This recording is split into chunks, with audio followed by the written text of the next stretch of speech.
welcome to week 5 of the high school football season. As always, I'm Tim McDonough, joined by my esteemed colleague, Chuck Martinez-Brandon. And here we are coming to you from the War Room, our regular digs, our regular studio we got kicked out of. This is a place for coffee, archives. You need to know anything from the past here in the Crescent-News, this is the place to go, and this is where we are. And there you have it. 1932. Let's talk football. All right, this week we're going to jump right into it, Chuck. What do you got on tap for us first? Let's dive into it. GMC is heating up. The Hicksville Ace is undefeated and rolling with the running game. They're going to Paulding County. Got another Paulding County team in Wayne Trace. Raiders are playing well, 3-1. It's going to be a big matchup. Hicksville Aces, no surprise, they like to run the football. Logan Battershell. Who?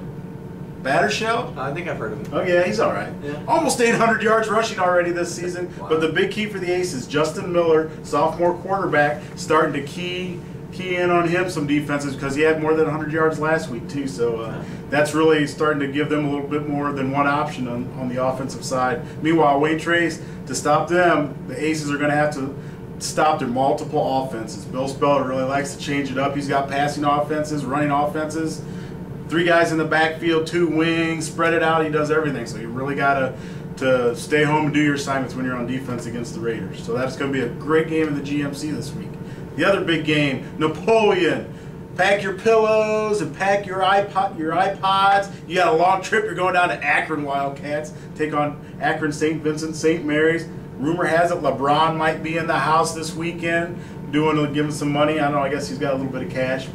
I wonder where that came from. Yeah, I don't know. So he's going to give back to the school, but he's supposed to be there. The Wildcats, top in their region so far in computer points, undefeated, state ranked, going to play state ranked Irish. Going to be a big game. If the Wildcats want a long postseason run, they think they can go far. This is a big statement game for them this week. Definitely big. So what you got this week? We're the Bulldogs. Well, they're hitting the road. They're going to St. Mary's this week to take on the league-leading Rough Riders. The mantra this week, last week it was find the winning edge. This week, can we beat a team with a winning record? Defiance is 2-2. Absolutely put it on Salina and Wapak. 2 bad teams. Sorry, guys. Napoleon OG, 2 good teams, 2 losses. Can Defiance beat a team with a winning record? That's what Jerry Beatty's asking his kids. That's what we're going to find out on Friday. It's also a matchup of the top 2 running backs in the Western Buckeye League, Aaron Swanson of Defiance and Kyle Puschel of St. Mary's. St. Mary's has a new coach, Mark Hollers. He's like every other coach there. They're going to run the football. And then after they run it, they're going to run it some more. And then probably on 3rd down, they're going to run it again. Maybe hit you with a few passing plays here or there after they think they got you with the run. So there you have it. That's what's going on with that. Another couple things to think about too. In a game like this where 2 teams like to run the football, you know it's going to have to be one up front. St. Mary's, their offensive line is led by center Sam Manning. That's going to be the matchup versus the Defiance defensive front led by Jake Suman, who although he didn't get our Whopper hit of the week this week, got a big hit last week against Wapakoneta. And on the flip side, it's going to be Defiance's O-line, Jacob Rubio and company, versus Ben Champ. He's a defensive end for St. Mary's. He leads their team in tackles. That's where the game's going to be won or lost, according to both coaches. Should be another slobber knocker. Should be a lot of fun, and I'm looking forward to going to St. Mary's. Was that kid? Was he one of the 3 Stooges? That Champ kid? No, it's Champ. Oh, I'm sorry. It's okay. Very, very nice. Sorry. All right, let's hand out some awards, Chuck. Who's got the Payday Award this week? Payday. Big time plays, big time players. Friday Night Lights, baby, you make the plays. We tell you about it on the intranet. Tenora, Blake Riemann. If he had the ball, he was scoring. Offense, touchdown. Defense, touchdown. Special teams, touchdown. Blake Riemann, payday player, baby. What else could he have done? He might have drove the bus. Well, there you go. That's pretty impressive. Although, like I said, Jake Suman didn't get our Whopper hit of the week. Somebody did, and we're going to talk about him right now. His name is Alan Sharp. He's a linebacker for Liberty Center. Comes to us this week from Jason Stein, who was at the game.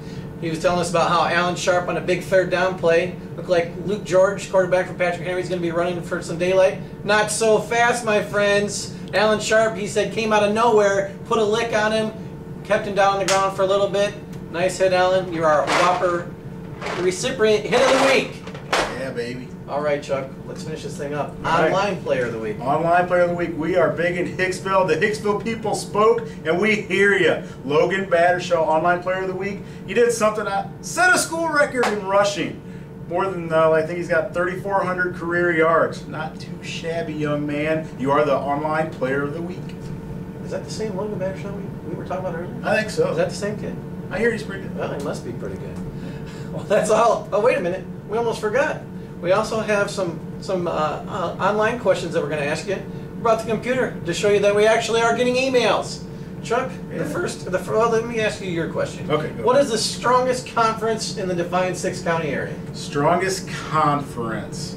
Boy, I think for years and years it's been the NWAL, and I'll have to go that way again this year. And I think, Patrick Henry's always up there. They're up there again, probably the best team around here. Liberty Center's always good. Archbold's always solid. But you add in teams like Bryan this year, who's really playing well. They gave Napoleon everything they wanted.